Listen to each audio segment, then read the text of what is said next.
কল্পনা করুন আপনি একটি পাহাড়ের চূড়ায় দাঁড়িয়ে আছেন এবং হাত বাড়ালেই যেন চাঁদকে ছুঁয়ে দিতে পারছেন। আমরা সবাই জানি হিমালয়ের মাউন্ট এভারেস্ট পৃথিবীর সর্বোচ্চ পর্বত, কিন্তু আপনি কি জানেন মহাকাশচারীদের কাছে গল্পটা একদম আলাদা? যদি আপনাকে বলা হয় এভারেস্ট নয় বরং ইকুয়েডরের একটি পাহাড় আপনাকে চাঁদের অনেক বেশি কাছে নিয়ে যাবে। আজ আমরা পাড়ি দেব দক্ষিণ আমেরিকার সেই রহস্যময় চূড়ায়, যা আমাদের এই নীল গ্রহের বুক থেকে মহাকাশের সবচেয়ে কাছের বিন্দু। সমুদ্রপৃষ্ঠ থেকে মাপলে মাউন্ট এভারেস্টের উচ্চতা ২৯,০২৯ ফুট। অন্যদিকে ইকুয়েডরের মাউন্ট চিম্বোরাজোর উচ্চতা মাত্র ২০,৫৪৮ ফুট। তাহলে চিম্বোরাজো কিভাবে চাঁদের কাছে হয়?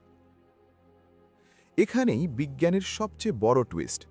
আমরা পৃথিবীকে নিখুঁত গোল ভাবলেও আসলে এটি একটি কমলা লেবুর মতো। বিষুবরেখা বা ইকুয়েটর বরাবর আমাদের পৃথিবী কিছুটা স্ফীকর বা মোটা, আর ইকুয়েটর দেশটিও ঠিক এই স্ফীত অংশের ওপর অবস্থিত।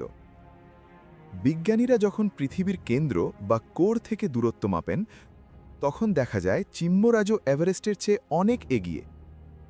পৃথিবীর কেন্দ্র থেকে এভারেস্টের দূরত্ব প্রায় ৬,৩৮২ কিলোমিটার, কিন্তু চিম্বোরাজোর দূরত্ব ৬,৩৮৪ কিলোমিটারের বেশি।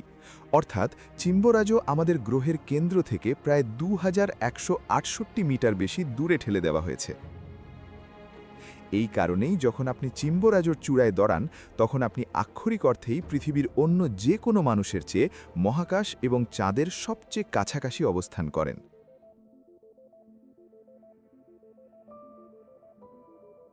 মাউন্ট চিম্বোরাজো আসলে একটি বিশাল মৃত আগ্নেয়গিরি। এর চূড়া সব সময় বরফে ঢাকা থাকে। একসময় মানুষ মনে করত এটিই পৃথিবীর সর্বোচ্চ পাহাড়, যতক্ষণ না এভারেস্টের উচ্চতা মাপা হয়েছিল।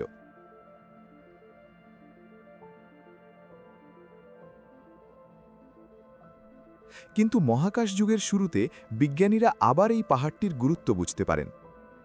এখানকার আবহাওয়া এতটাই প্রতিকূল যে এখানে আরোহণ করা এভারেস্টের চেয়েও অনেক ক্ষেত্রে কঠিন হয়ে পড়ে।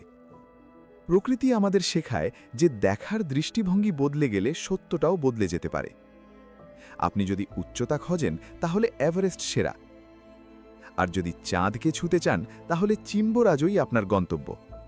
কেমন লাগলো আজকের এই অদ্ভুত তথ্যটি? আপনি কি কখনো এই পাহাড়ের চূড়ায় দাঁড়িয়ে চাঁদ দেখার স্বপ্ন দেখেছেন? কমেন্টে আমাদের জানান। এমনই সব রোমাঞ্চকর এবং অজানা তথ্য নিয়মিত পেতে আমাদের চ্যানেলটি সাবস্ক্রাইব করে বেল আইকনটি বাজিয়ে দিন। ভিডিওটি ভালো লাগলে লাইক দিন এবং বন্ধুদের সাথে শেয়ার করুন। আমাদের সাথে থাকার জন্য অসংখ্য ধন্যবাদ।